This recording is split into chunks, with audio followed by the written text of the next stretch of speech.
Assalamu alaikum students. Let's study the second chapter of the history, that is the age of imperialism and colonization. It is on page number 18. Europe made colonies in different other countries, in Asia, in Africa. They reached India.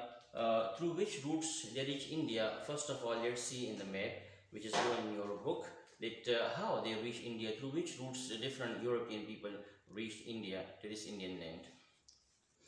Dear students, you can see in the map that the people of Genoa, they reached from this, you can see this line, they reached different routes to Delhi and then to China.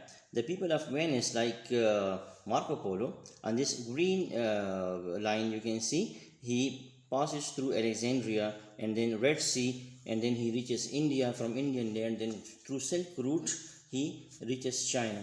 The people of Spain, they cross Canary Islands in the Atlantic Ocean, and then they pass through Principe, Sao Tome, and then they pass through whole African continent, Madagascar, etc., and then they reached India. So these are different routes on which the European people reached India. So students, we see that when these European people reached on different routes to India, so the British East India Company and the French East India Company, the Dutch East India Company, or different East India Companies of different European countries, but British and French were the main contestants in India for trade control. For this purpose, there were battles, there were fightings, there were wars between British and French armies. Now, these fightings, they used the army of their own countries, and they employed the local sepoys also. So, due to these wars, there was a lot of destruction in India also. But these two people were there. The Dutch went back, the other European countries went back after some time, but the British and French were not were not accepting any defeat, and they were up to the last time until the French were defeated in the Battle of Wandish, Battle of Wandiwash in 1760. It was a decisive battle between the British and French, in which the French was totally defeated, and the British took full control of trade in India. So East India Company used their military and political supremacy. They got military and political supremacy, and they used the British Army and local sepoys for this purpose.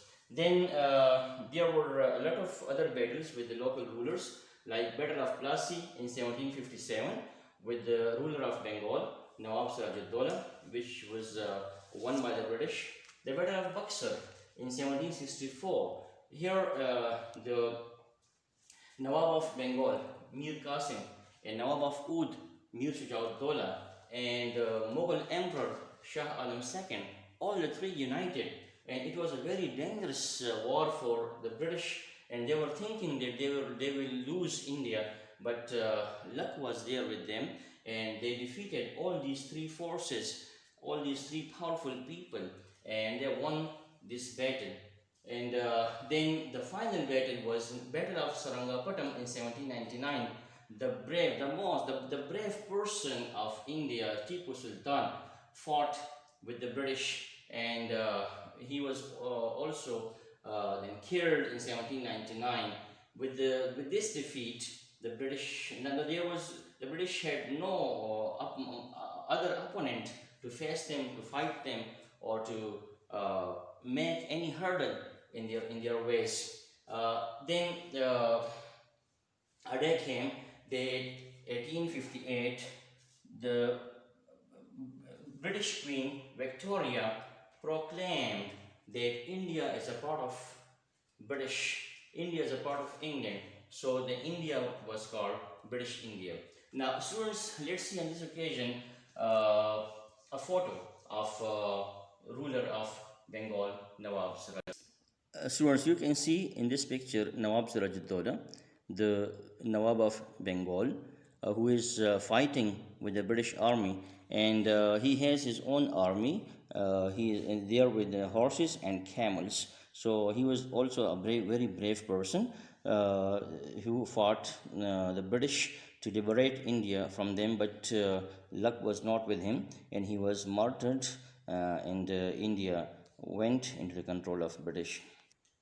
Students, our next topic is World War One, and in which we will study about the use of tanks, use of guns, use of warships, use of submarines, use of poisonous gas, use of telephone and radio for war purposes.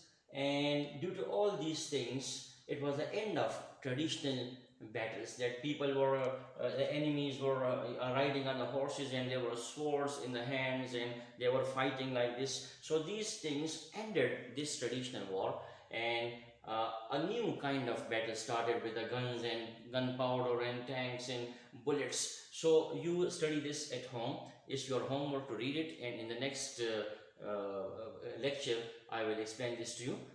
For that, that's all up to that class. Thank you.